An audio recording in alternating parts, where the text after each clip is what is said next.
Hello viewers, welcome to Milo's Youth Podcast. It's a new year and a new segment of Milo's Youth Podcast. With me today, I'm with a special guest. She is here to discuss about things that people do take as an advantage on women, young girls, boys, and men.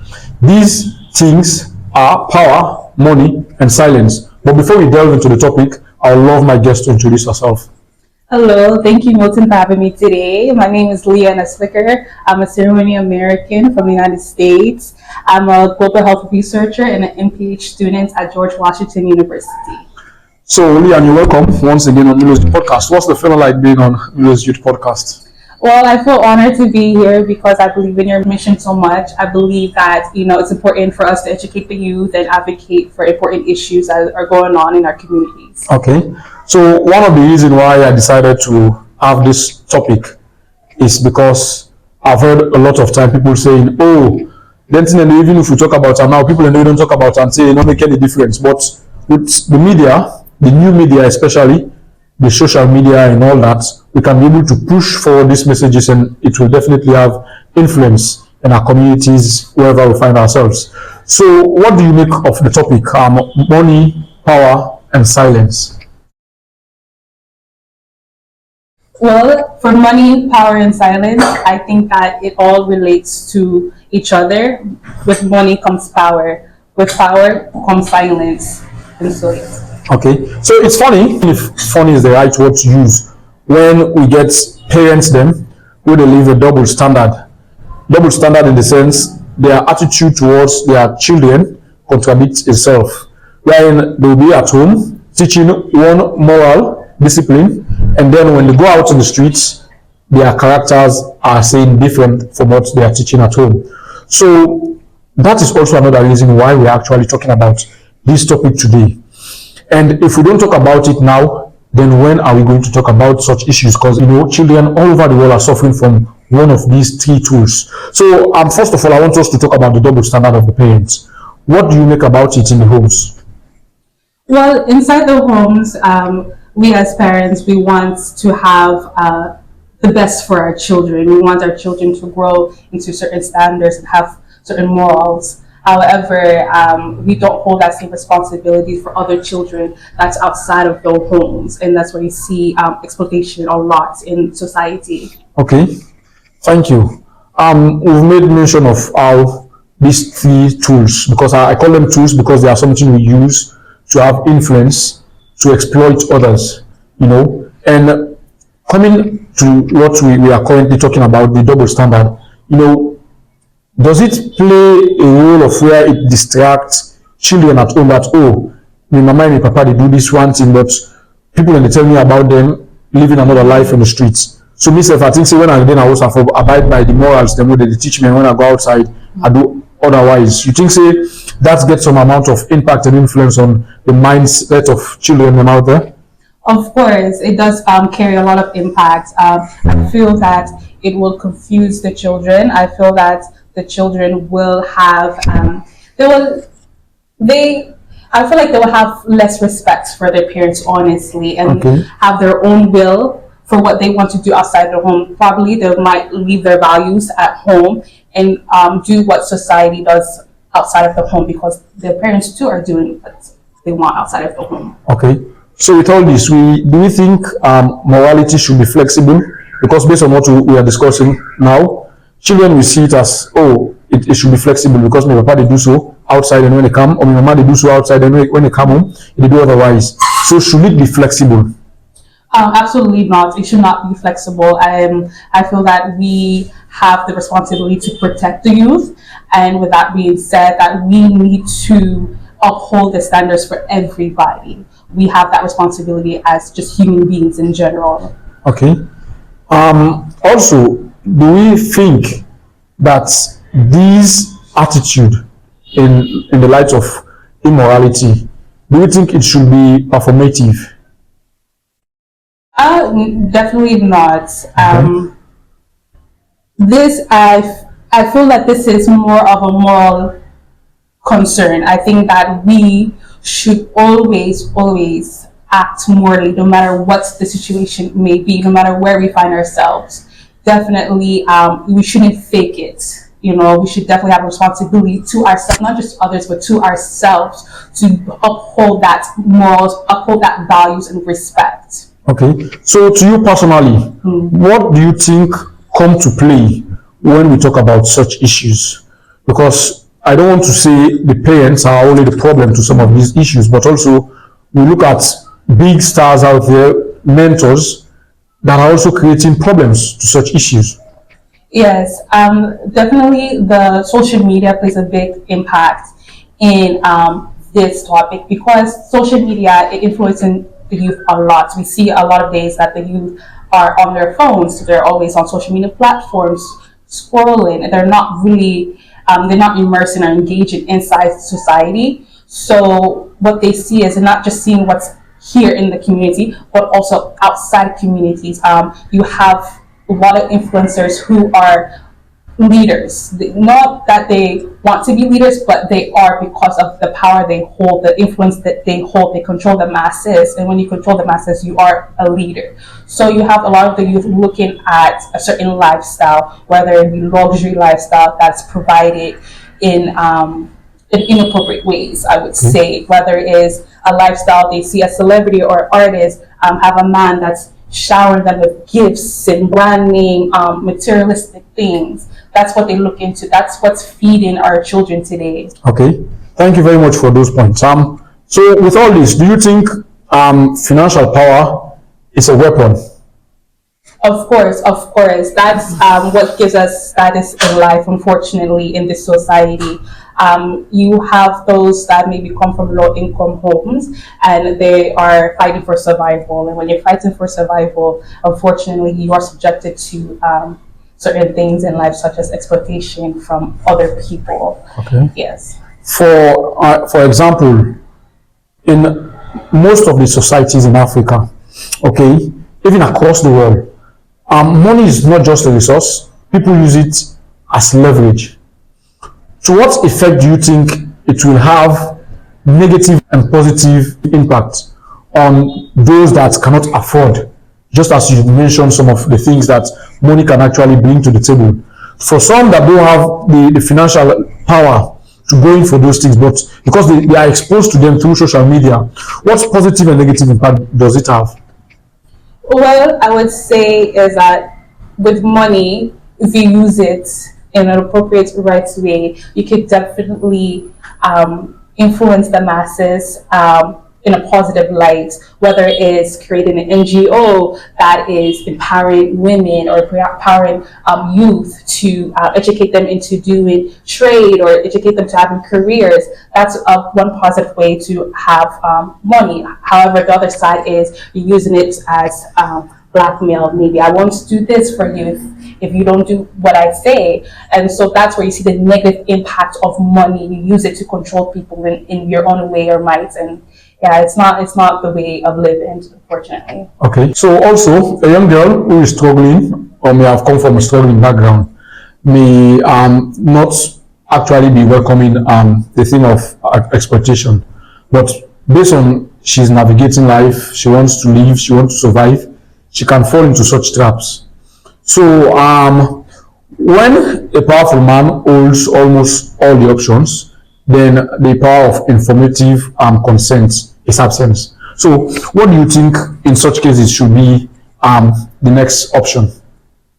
Well, I definitely think that's the problem today that we have. There's not enough options. As we look into Sierra Leone, for example, there's not enough organizations, not enough outlets for women or the youth in general to showcase positive habits, positive lifestyles. Whereas, for example, you have an organization that focuses on empowering women. Do the youth know about it? Are they advocating out there? Is there enough education on the public about these resources for women or youth to have? So, for example, in my personal life, in my work life, I'm a researcher for the Global Women's Peace Foundation. They also advocate for FGM here in Salon, here in Liberia, and as well in Guinea.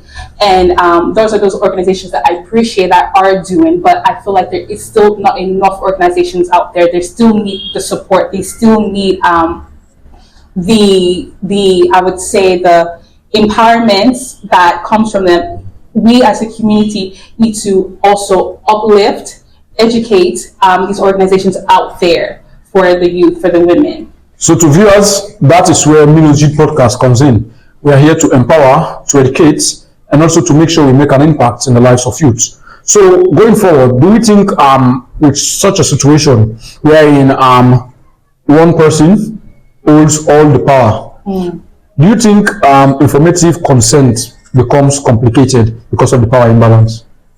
Yes, because without education, you're naive. You're vulnerable to the wrong information. So with that being said, that education is definitely our biggest ally in this issue. And therefore, a woman, she can be 18 years of age, but technically, biologically, you don't grow your frontal lobe until the age of 25. So just because society says you're an adult at 18 doesn't mean you're actually mature enough to make those decisions for yourself. Okay, thank you very much. And also moving forward, because of the culture of untouchability, wherein one man feels untouchable, because of what I have, because of my influence, because of who I know, because of the amount of money I have, I cannot be touched. So when such cases arise, the culture of untouchability comes in. People are afraid to report such cases when a girl or a boy is being exploited in such a way. What is your take on the culture of untouchability? Do you think people should be protected from such crimes? Of course, because society, we are teaching the youth a wrong message by stating that men are superior to women, women they're inferior to men, and with that being said, it allows men to feel that they are allowed to treat, to behave in a certain way that women are not. So that's where you come with the double standards in this lifestyle that they have. It's also, I think, to the sin of lust.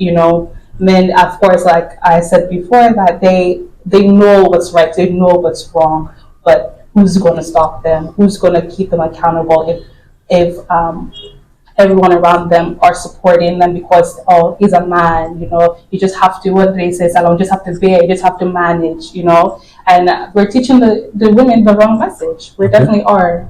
All right, thank you.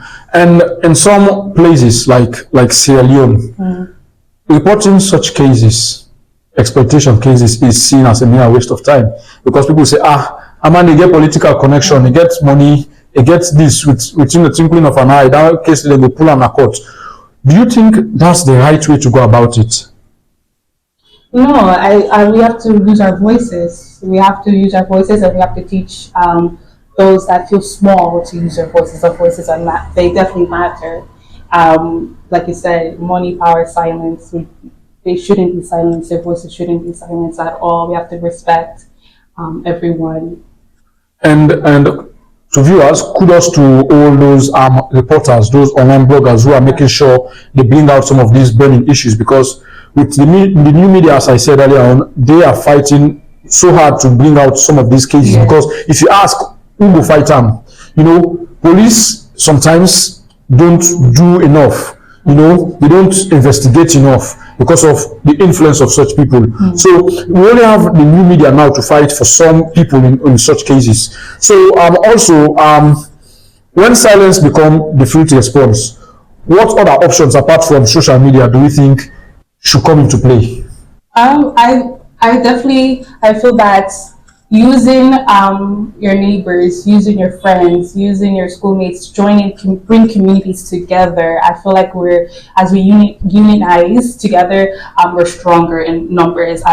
I think that because we have this thing where we don't talk about it, so people. It's not a waste of time. Not talk about how you know able to get power, get money. Exactly. It just takes one person to show that courage. Like you, for example, you are taking the courage to advocate for issues that make others uncomfortable. But by you one doing it, somebody else will follow, and then the train, continues. That's how we do it. It really starts with one person. Okay, and we've seen so many cases where sometimes the blame is being shifted on the victim. That's now even the man use if you not been good, this will before happen because of the people unable for feed them and make this happen. Do you think it should be put in such a way?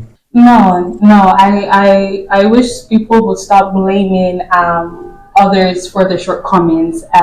This life that we have, this community, this society, there's a lot of factors that is out of our control. It's not somebody's fault that they come from a low income home. It's not, they shouldn't be even ashamed of it because that's just life. That's how the cards have been handed to them. Of course, we all have the strength to make something out of it, but there's factors that are just out of our control. They may not have the resources nearby them or the accessibility to reach certain levels, to reach certain economic status, and we should not victim blame at all. Okay, thank you very much. So when such cases arise, what do you think the response from the community or the society should be? They should listen with an open heart, open mind, and with great respect, because everybody should feel valid in what they have to say, for sure. Okay, and sometimes instead of we ask a grown man, powerful man that has influence and all that, why are they exploiting girls? Instead we ask, why make the pikin agree? Why make it go na oath? Why make it this? Why make it not refuse? If you then at your home, eat for 2 days, they eat 2 square meal, and then you get somebody who will afford them for you, where they use and back again for exploit you, even if not you, how you think you will respond to such cases? So please, when such cases them arise, they are make we not take them back, they use them against the victim and say, this. Even though we say the government for able to provide for everybody and cater for everybody and make sure say they live a comfortable life. But in places like Sierra Leone, where that they happen so often. The next stop I think now for go find somebody we reach, we get, and we go do the help you. Sometimes they can come with a good faith, say, now help, no more help, but as time goes on, the narrative they change and take another turn wherein they start exploiting these people. So please, to viewers, on ourselves can make comment them on the comment section and talk about these issues. So talking about exploitation, what impact does it have on youth? It leaves them vulnerable. It leaves them in harm's way, where that you have vulnerable children out there that are subjected to inappropriate actions, inappropriate behaviors by older people, unfortunately. And for the older people, the people that have that responsibility to protect the children out there, you have to do better. If you see something, say something, in my opinion. So in addendum to that, I think that is why there is an act in Sierra Leone which is called the Child Rights Act of 2022, and also the Anti-Corruption Act that states that anybody in power and in office should not abuse their power to have negative influence on the lives of youth and girls, and I think that's where your organization also comes in. Yeah, so I work for the Global Women's Health Peace Foundation, and it's a foundation that advocates for FGM. They offer therapy sessions and other such services to restore dignity among women, which is often lost, especially during harassment. They are harassed by men in power, men with certain roles in society, which should be stopped. We should advocate more so for women's empowerment. We should hold our men responsible for these actions. But even though we enact laws, we enact these into policies, how are they still being upheld to that? That's the biggest question. Okay, so that is where the Child Rights Act of 2022 comes into play, because it's been enacted, so those in office cannot use their influence negatively on girls, wherein if at all you go against the act, then you are going against the rights and integrity of that individual, whether it be a man or a woman or young girls, And going forward, I think if say you in an office, any big office, and you abuse the rights and privileges of the office for also get negative influence and impact on people then. I think say this are the right time for me to stop, because we go try for open AI on this particular act. We will make other episodes then we will make people and come and discuss about this act, make people know about it. I think say this is one of the most important things about civic education also. Because if the civic education come into play well and open the eyes them of people and including picking them, to make them know say this and this and this and this big person for doing to me, then I think say we will try to build a better Sierra Leone and a better future. So going forward, I think we will also talk about how we break the cycle of exploitation. Breaking the cycle first, it starts definitely with a young mind. We have to flourish that young mind, educate that young mind to be a positive, influential leader, to also then teach the next generation to how to conduct themselves, how to also be leaders in their communities, and that's how we break the cycle. And also don't forget about having this conversation. If we don't get this conversation, we know we will break the cycle, So add your voice to this. Make sure you comment, you share, and you make other people able to learn from this session, and then we go able to break the cycle. So we've talked about having this conversation as one of the steps in breaking the cycle. Also, I want us to talk about accountability aspect of it. What's your take on it? Everyone should definitely be held accountable. That's how it breaks the cycle. Once you hold someone accountable for their actions, it sets an example for we all to understand. So that's why institutions and laws, they're there to enforce these regulations for individuals that are breaking the law. Okay, so you're saying instead of they are being protected, powerful people must be held responsible. Okay, thank you very much. And also, I think because in a place like Sierra Leone, we don't have enough educational skills, opportunities, and all of these exploitation comes into act or into play. So, what are some of the things that you think we should put in place economic-wise? Okay, and that's why it's very important to empower women and girls through vocational institutions, through training centers, as well as easy access to educational opportunities where they become innovative thinkers. They learn entrepreneurship, they learn through technology, and as other such job careers for them. This is how we restore their dignity and their confidence in society to uphold them in a way where they too feel that they are empowered. And I think based on economic empowerment, that is one of the reasons why the sitting government has made it a policy, right? They give privileges to girls who are going into sciences courses for higher institutions like colleges and other universities courses. Also, I think one of those things, as you've said, that is one of the reasons why Sierra Leone signed the resolution 1820, wherein through it, the United Nations help us to protect the dignity and inherent right of all children and girls. And coming to the end of our show, what will be your final say to our viewers? Well, to my Salon people, I'm here to tell Una, please, if you see something, say something. Take the courage to talk about the issues that's going on in our society. Protect our youth, protect our girls, and also hold yourself accountable as well as others in our community. Thank you once again. And to our viewers out there, so yes, you must talk about this now, because the future is watching and the youths are listening. If we fail to talk about burning issues as such, then we are destroying the future and also our young girls and children out there. So with this, we are drawing the curtains for this episode. As you know, I have been your faithful host, Milton Komba Monde. Until our next episode, Tata.